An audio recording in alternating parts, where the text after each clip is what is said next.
Bienvenue dans mon podcast quotidien de science-fiction, où chaque jour je vous emmène dans des mondes extraordinaires, où nous explorerons des œuvres littéraires, racontant des histoires fascinantes qui ont été écrites tout au long de notre histoire.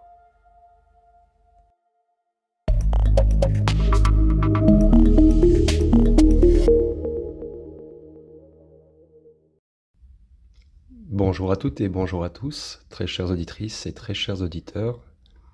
Aujourd'hui, nous allons continuer donc les podcasts sur le Warp Drive. On va débuter sur l'épisode 2, mais avant tout, je souhaiterais donc saluer les Canadiens et les Belges qui me suivent, et ça me fait extrêmement plaisir. Je vois que la chaîne grandit petit à petit et c'est vraiment très plaisant. Bien, la dernière fois, donc, on s'était arrêté par rapport au WebDrive sur, on va dire, une introduction que j'ai fait un peu brièvement. On a parlé donc de la définition des fondements théoriques, de la métrique d'Alcubierre, de l'énergie et de la matière exotique. Et puis nous avons conclu avec des origines scientifiques, l'influence de la SF, l'interaction entre la science-fiction et le Warp Drive, l'impact culturel, etc., etc. Maintenant, on va essayer de pousser un peu plus le sujet en parlant des fondements théoriques. Et on va s'intéresser donc à la relativité générale et bien d'autres sujets, et des limitations qu'on peut avoir aussi pour les voyages plus rapides que la lumière. Donc on va essayer de détailler un peu plus. Allez, c'est parti. Donc la relativité générale, donc, qui a été introduite par Albert Einstein au début du XXe siècle, est une pierre angulaire de l'astrophysique moderne. Cette théorie révolutionnaire propose une nouvelle compréhension de la gravité, non pas comme une force mystérieuse agissant à distance, mais comme le résultat de la déformation de l'espace-temps par la masse et l'énergie. Imaginez l'espace-temps comme une grande feuille de caoutchouc. Si vous placez une boule lourde au centre, la feuille s'incurve autour de cette boule. Donc si vous faites ensuite rouler une bille à proximité, elle se déplacera vers la boule lourde, non pas parce qu'il existe une force magique entre elles, mais parce que la bille suit la courbure de la feuille. Cette analogie illustre comment la gravité fonctionne selon la relativité générale. Les objets massifs courbent l'espace-temps autour d'eux, et cette courbure guide le mouvement des objets moins massifs. Parlons maintenant des limitations pour le voyage plus rapide que la lumière. La relativité restreinte, une théorie élaborée par Albert Einstein en 1905, a radicalement transformé notre compréhension de l'espace et du temps. L'une de ses affirmations les plus révolutionnaires est l'impossibilité pour tout objet possédant une masse de dépasser la vitesse de la lumière dans le vide. C'est une constante universelle qui est notée petit c et qui est équivalente à environ 300 000 km par seconde. Alors c'est un tout petit peu moins, mais bon, on va pas trop se prendre la tête sur les quelques kilomètres par seconde qu'il y a en moins, ou en plus, pardon. Cette limitation n'est pas simplement donc une contrainte technique ou technologique, elle est intrinsèquement liée à la structure fondamentale de l'univers, telle que décrite par les lois de la physique. Les fondements de la limite de vitesse cosmique. La vitesse de la lumière dans le vide est la vitesse maximale à laquelle toutes les informations et toutes les interactions fondamentales peuvent se propager dans l'univers. Selon la relativité restreinte, à mesure qu'un objet s'approche de cette vitesse, sa masse effective augmente exponentiellement, nécessitant ainsi une quantité toujours plus grande d'énergie pour continuer à accélérer. Pour atteindre la vitesse de la lumière, la masse deviendrait infinie et par conséquent, il faudrait une quantité infinie d'énergie pour y parvenir, ce qui est au-delà de nos capacités technologiques et physiques. Alors ça a des limites dans ses implications, parce que cette limitation a des implications profondes sur notre compréhension de l'univers et pour la possibilité de voyager à travers l'espace interstellaire. Elle suggère que les distances vastes qui séparent les étoiles ne peuvent pas être franchies dans un laps de temps humainement raisonnable, en utilisant des moyens de propulsion conventionnels ou même en approchant des vitesses relativistes, proches du petit c. Cela a conduit les scientifiques et les auteurs de science-fiction à explorer des alternatives théoriques qui pourraient permettre de surmonter cette barrière sans violer les principes de la relativité. Alors parlons aussi de la masse relativiste et de l'énergie. Parce que la notion de masse relativiste est centrale pour comprendre pourquoi dépasser la vitesse de la lumière est prohibé. À des vitesses proches de petit c, donc de la vitesse de la lumière, les effets relativistes deviennent significatifs, affectant le temps, l'espace et la masse de manière contre-intuitive. Par exemple, du point de vue d'un observateur statique, le temps semble s'écouler plus lentement pour un objet en mouvement rapide, donc qu'on appelle aussi la dilatation du temps, et l'objet lui-même semble se contracter dans la direction du mouvement. Donc on appelle ça aussi une contraction des longueurs. Ça a des conséquences pour le voyage spatial, puisque dans un contexte de voyage spatial, cette limite de vitesse signifie que même à des vitesses proches de celles de la lumière, eh bien, les voyages vers des systèmes stellaires éloignés prendraient des années, voire des décennies ou des siècles, selon le cadre de référence, bien sûr. Ceci rend le concept de voyage interstellaire, tel qu'imaginé dans la SF, extrêmement difficile à réaliser sous les contraintes de la physique actuelle. La limite imposée par la vitesse de la lumière façonne fondamentalement notre interaction avec l'univers. Elle souligne la distinction entre les voyages à l'intérieur de notre système solaire, qui restent dans le domaine du possible avec les technologies futures, et les voyages interstellaires, qui exigent aussi des innovations révolutionnaires en physique et en ingénierie. Bien que cette barrière puisse sembler décourageante, elle inspire également l'exploration de concepts physiques profonds et de technologies novatrices qui pourraient un jour nous permettre de l'outrepasser. Parlons maintenant du concept de warp drive, donc comment contourner les limites. Le concept du warp drive, ou propulsion par distorsion, est une idée qui émerge de la SF, mais qui a trouvé quand même une base théorique dans les lois de la physique. Au lieu d'essayer de propulser un vaisseau à une vitesse supraluminique, donc plus rapide que la lumière, l'idée est de manipuler l'espace-temps lui-même. L'idée de base derrière le warp drive est de créer en fait une bulle de distorsion autour d'un vaisseau spatial, et dans cette bulle, l'espace-temps est contracté devant le vaisseau et dilaté derrière lui. Le vaisseau repose en fait dans une sorte de zone neutre, qu'on appelle comme ça, où il n'est pas lui-même soumis donc à des vitesses supérieures à celles de la lumière. De cette manière, le vaisseau peut glisser en fait à travers l'espace à des vitesses effectivement supérieures à celles de la lumière, tout en respectant les lois de la relativité. Alors, cette idée repose sur des solutions mathématiques aux équations de la relativité générale, qu'on parlera dans les épisodes des trous noirs prochainement, qui va arriver normalement après manger. Donc là, on est le 8 mars et il est 11 heures. Donc vers 13h, 13h30, l'épisode sortira normalement. Donc cette idée repose donc sur des solutions mathématiques aux équations de la relativité générale, comme la solution proposée par Miguel Alcubierre en 1994. Cependant, pour réaliser une telle distorsion de l'espace, eh bien, il faudrait une forme de matière exotique qui possède une pression négative extrême. On va en parler après. Cette matière, en fait, exotique, n'a jamais été observée et reste purement hypothétique pour le moment. Alors ça demande des défis technologiques et énergétiques, puisque pour explorer en profondeur les défis énergétiques associés à la création et au maintien d'une bulle de distorsion pour un warp drive, ainsi que des solutions hypothétiques proposées, il est essentiel de comprendre les fondements de ces défis et les pistes de recherche actuelles pour les surmonter. Et on va en parler. Donc il y a des défis énergétiques du warp drive. La notion de warp drive, popularisée par la SF, donc repose sur une manipulation avancée de l'espace-temps, permettant de déplacer un vaisseau à une vitesse effective supérieure à celle de la lumière. Et cette manipulation nécessite une création d'une bulle de distorsion autour du vaisseau, où l'espace est contracté devant le vaisseau et étendu derrière lui. Donc je me répète, mais comme ça au moins vous comprenez un peu mieux mon propos. Cependant, l'acte de déformer ainsi l'espace-temps exige des quantités phénoménales d'énergie. Alors, selon les premiers calculs basés sur la solution d'Alcubierre, une telle entreprise nécessiterait une quantité d'énergie équivalente à la masse d'une planète comme Jupiter, convertie en énergie via la célèbre équation E égale mc2 d'Einstein. Cette équation établit que l'énergie, donc qu'on prénomme E majuscule, qui équivaut donc à la masse petit m, multipliée par le carré de la vitesse de la lumière, donc le petit c c'est la vitesse de la lumière, et le carré c'est le petit 2 qui est au-dessus. Ce qui souligne en fait la densité énergétique immense requise pour manipuler l'espace-temps. Maintenant, on va essayer de voir et d'explorer des réductions théoriques des besoins énergétiques. Parce que face à ces besoins énergétiques colossaux, les scientifiques et théoriciens, eh bien, ils ont exploré diverses avenues pour réduire la quantité d'énergie nécessaire.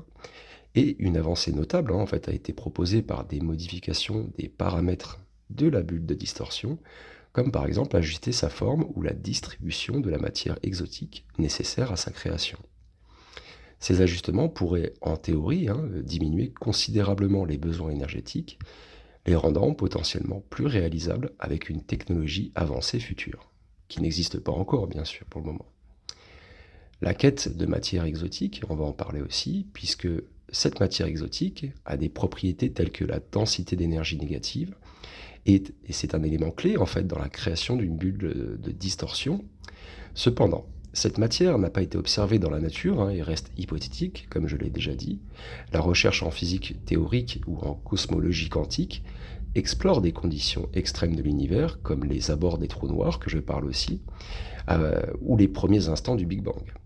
Ou alors, de telles conditions pourraient exister ou avoir existé. Mais ça, on ne le sait pas encore. La création ou la découverte de matières exotiques serait une percée majeure, non seulement pour la propulsion spatiale, mais pour notre compréhension de l'univers. Alors, quelles sont les perspectives futures et les recherches en cours? Alors, j'ai pas tout mis, mais j'en ai mis quelques-unes. Malgré les défis monumentaux, l'intérêt pour le concept de warp drive persiste, stimulé par les avancées en physique théorique et la possibilité de découvrir des nouveaux principes physiques. Des domaines comme la physique des particules, la cosmologie et l'ingénierie des matériaux jouent des rôles clés dans cette quête. En parallèle, des projets de recherche plus spéculatifs comme le Breakthrough Starshot, qui explorent en fait des technologies alternatives pour atteindre les étoiles, bien que par des moyens différents du warp drive, bien sûr. Mais on en parlera plus tard de ça. Bien que les défis associés à la création et au maintien d'une bulle de distorsion pour un warp drive soient vraiment gigantesques, notamment en termes énergétiques, l'ingéniosité humaine et le progrès scientifique continuent de repousser les limites du possible. Les solutions hypothétiques pour réduire les besoins énergétiques et découvrir ou même créer la matière exotique nécessaire pour offrir un aperçu fascinant des défis et des possibilités qui nous attendent dans la quête de voyages interstellaires.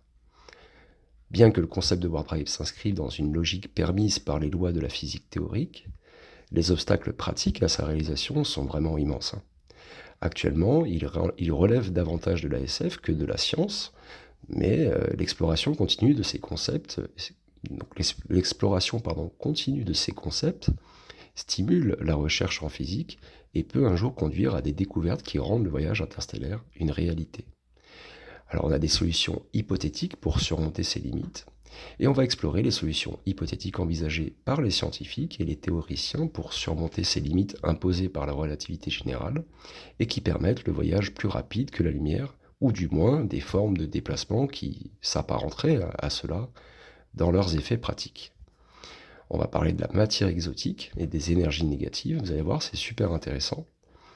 La matière exotique, en fait, et l'énergie négative sont des concepts fascinants qui jouent un rôle central dans les théories entourant le warp drive, donc une technologie hypothétique permettant le voyage interstellaire à des vitesses supérieures à celles de la lumière. Et pour comprendre l'importance de ces concepts, il est essentiel de plonger dans leurs propriétés uniques et les défis associés à leur utilisation pratique. Alors, qu'est-ce que c'est la matière exotique ? La matière exotique est théorisée comme ayant des propriétés physiques inhabituelles, en particulier une pression négative. Cette caractéristique est radicalement différente de celle observée dans toute forme de matière conventionnelle. Dans le contexte de la physique, la pression est généralement positive, signifiant que la matière a tendance à s'expanser et à exercer une force sur son environnement. En revanche, une pression négative impliquerait que la matière exotique aurait tendance à se contracter sous sa propre force, créant un effet de traction plutôt que de poussée. L'énergie négative est la distorsion de l'espace-temps. On va essayer d'en parler un peu plus. L'énergie négative est intimement liée à la matière exotique et est considérée comme nécessaire pour générer et maintenir une bulle de distorsion dans l'espace-temps. Cette bulle permettrait théoriquement de plier l'espace-temps, facilitant ainsi le voyage à des vitesses effectivement supérieures à celles de la lumière, sans violer les principes de la relativité restreinte. Dans une telle configuration, l'espace-temps serait contracté devant le vaisseau et étendu derrière lui. Je le répète très souvent, mais il faut vraiment que vous l'imprégniez, permettant au vaisseau de se déplacer rapidement d'un point à un autre. Donc il y a des fondements théoriques et des défis expérimentaux. Les concepts de matière exotique et d'énergie négative trouvent leur fondement dans des équations physiques bien établies, notamment celles qui découlent de la théorie de la relativité générale d'Einstein. Ces idées ne sont pas simplement le fruit de l'imagination des auteurs de SF, mais sont sérieusement envisagées par des physiciens théoriciens. Malgré une base théorique solide, l'existence de cette matière exotique et de l'énergie négative n'a pas encore été démontrée expérimentalement, mais la principale difficulté réside dans le fait que ces concepts défient notre compréhension actuelle de la physique et ne correspondent à rien de ce que nous avons observé jusqu'à présent dans l'univers. De plus, même si leur existence est prouvée, la manière de les produire, de les stocker et de les manipuler reste encore un mystère. Alors, on a des perspectives futures. La recherche sur cette matière exotique et de l'énergie négative est à la frontière de la physique théorique et expérimentale. Bien que les défis soient immenses, les implications d'une telle découverte seraient vraiment révolutionnaires, non seulement pour la propulsion spatiale, mais aussi pour notre compréhension de l'univers. Les efforts pour détecter ces phénomènes ou pour créer des conditions où ils pourraient se manifester sont en cours. Et d'ailleurs, souvent, à l'aide de technologies avancées telles que les accélérateurs de particules et les observatoires spatiaux. Donc, bien que cette matière exotique et l'énergie négative restent pour l'instant des concepts théoriques, sans confirmation expérimentale, leur exploration continue ouvre des voies passionnantes pour la science et elle représente l'espoir d'une pensée qui pourrait un jour rendre le voyage interstellaire une réalité tangible, tout en approfondissant notre compréhension de l'univers dans lequel nous vivons.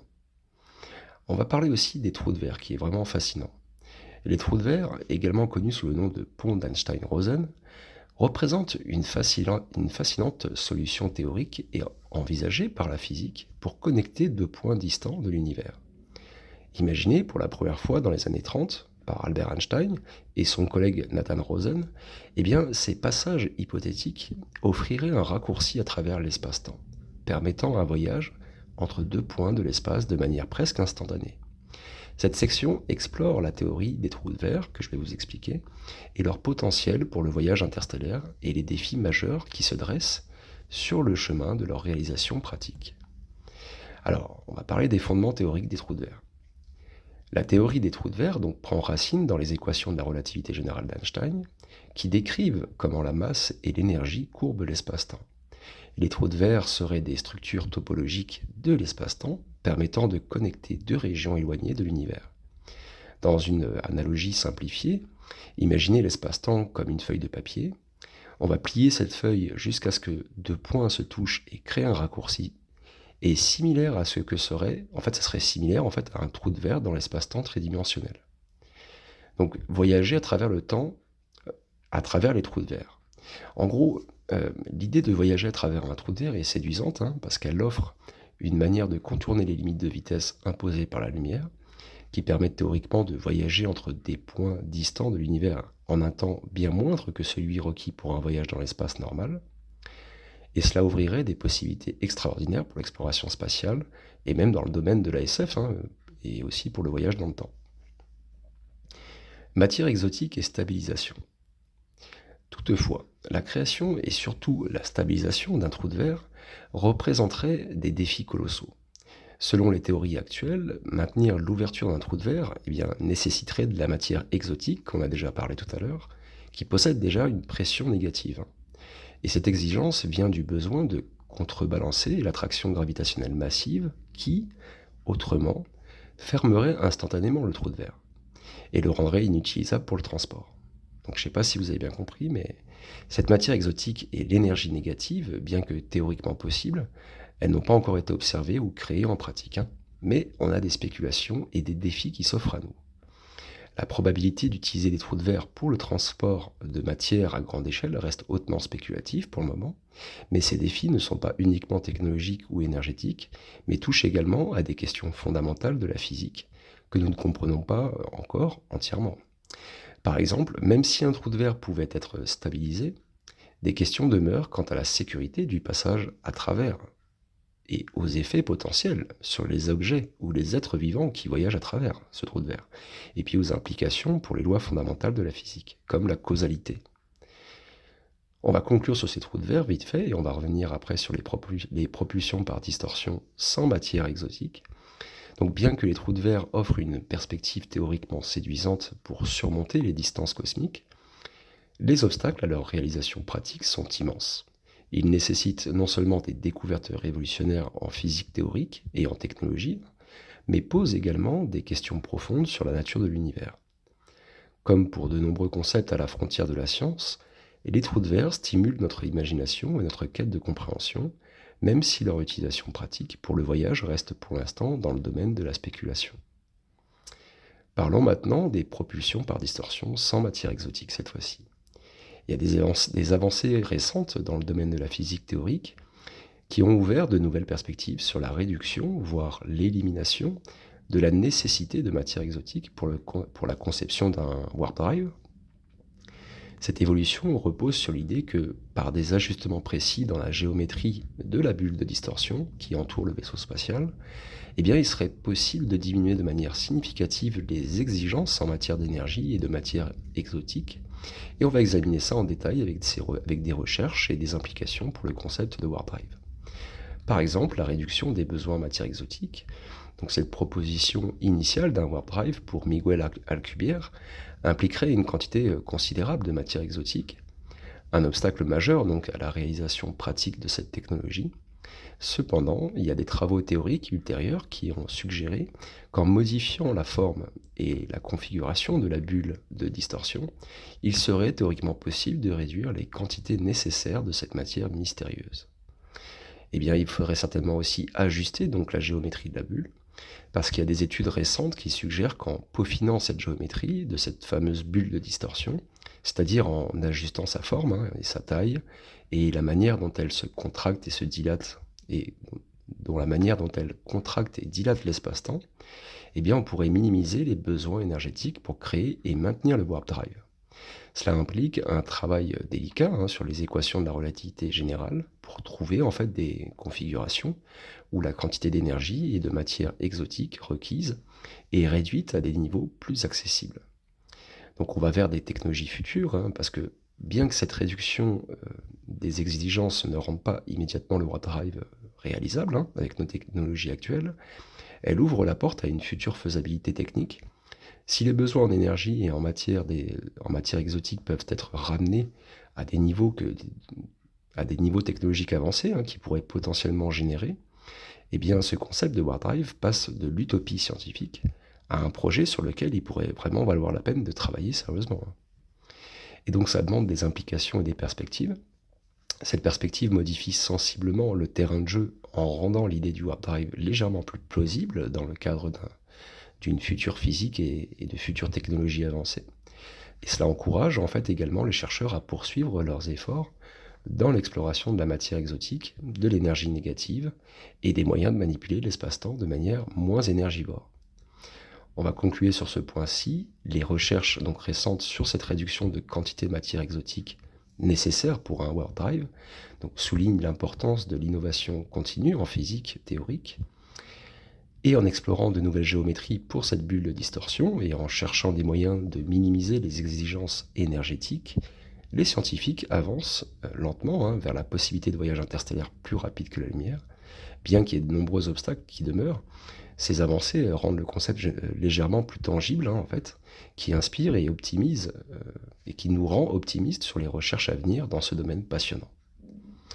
Alors, on a d'autres concepts avancés qu'on pourrait aussi dire. On est bientôt à la fin de ce podcast. Par exemple, des recherches en physique théorique à mener à l'exploration des concepts avancés qui étendent notre compréhension de l'univers, bien au-delà du cadre traditionnel des 3 dimensions spatiales et puis d'une temporelle. Ces idées, bien que hautement spéculatives, ouvrent des perspectives fascinantes pour la manipulation de l'espace-temps et du voyage interstellaire, qui s'appuient sur des aspects de la physique encore peu compris ou purement théoriques. Et je vais vous donner quelques exemples de concepts avancés qui illustrent la richesse et la diversité des recherches en cours. Donc nous avons par exemple les manipulations directes de l'espace-temps à l'échelle quantique. Parce que l'une des avenues de recherche explore la possibilité de manipuler l'espace-temps à des échelles quantiques. Cette approche s'intéresse aux effets de la mécanique quantique, le domaine de la physique qui gouverne le comportement des particules à l'échelle la plus petite, sur la structure même de l'espace-temps. Par exemple, l'effet Casimir, c'est un phénomène quantique observable dans le vide qui suggère que des forces et des énergies peuvent être manipulées à très petite échelle. En extrapolant ces principes, les scientifiques spéculent sur la possibilité de créer des tunnels à travers l'espace-temps, utilisant des phénomènes quantiques pour plier ou tordre l'espace à des fins de propulsion ou de voyage. Nous avons aussi l'utilisation de dimensions supplémentaires. Un autre concept avancé tire parti de l'idée que notre univers pourrait contenir plus de dimensions spatiales que les lois perceptibles, que les trois perceptibles, pardon. Ces théories, comme la théorie des cordes, suggèrent en fait que l'existence de dimensions spatiales supplémentaires peuvent être pliées ou compactées à des échelles si petites qu'elles échappent en fait à notre détection directe.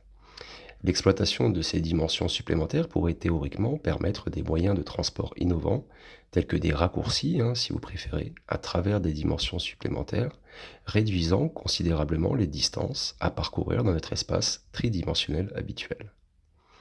Il y a la théorie ici des cordes et de la physique théorique. Au cœur de ces spéculations se trouve la théorie des cordes, donc une tentative ambitieuse de décrire toutes les forces fondamentales de l'univers dans un cadre unifié. Et selon cette théorie, les particules élémentaires ne seraient pas des points sans dimension, mais plutôt des cordes vibrantes ayant différentes fréquences. Ces cordes existeraient dans un univers à plusieurs dimensions, où leur interaction dans des dimensions supplémentaires pourrait avoir des implications profondes pour notre compréhension de l'espace-temps et offrir des mécanismes inédits pour le voyage spatial. Et donc, forcément, ça nous amène à des défis et des perspectives, puisque bien que ces idées ouvrent des horizons vertigineux pour la science et la technologie future, elles reposent sur des aspects de la physique encore en grande partie hypothétiques et sont loin d'être comprises ou testées expérimentalement. La manipulation de l'espace-temps à l'échelle quantique et l'exploitation de dimensions supplémentaires nécessitent une avancée significative de notre compréhension théorique et de nos capacités technologiques.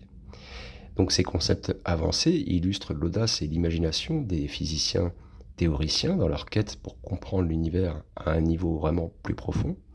Et bien que la route vers la réalisation pratique de ces idées soit longue et incertaine, elle stimule la recherche en physique fondamentale et pourrait un jour révolutionner notre manière de voyager à travers l'espace, transformant l'inimaginable en réalité. Concluons sur cet article.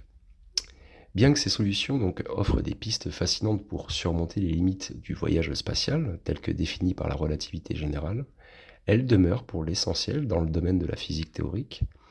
La réalisation pratique de ces concepts nécessite des avancées scientifiques et technologiques majeures, ainsi qu'une meilleure compréhension de la matière, de l'énergie et de l'espace-temps lui-même.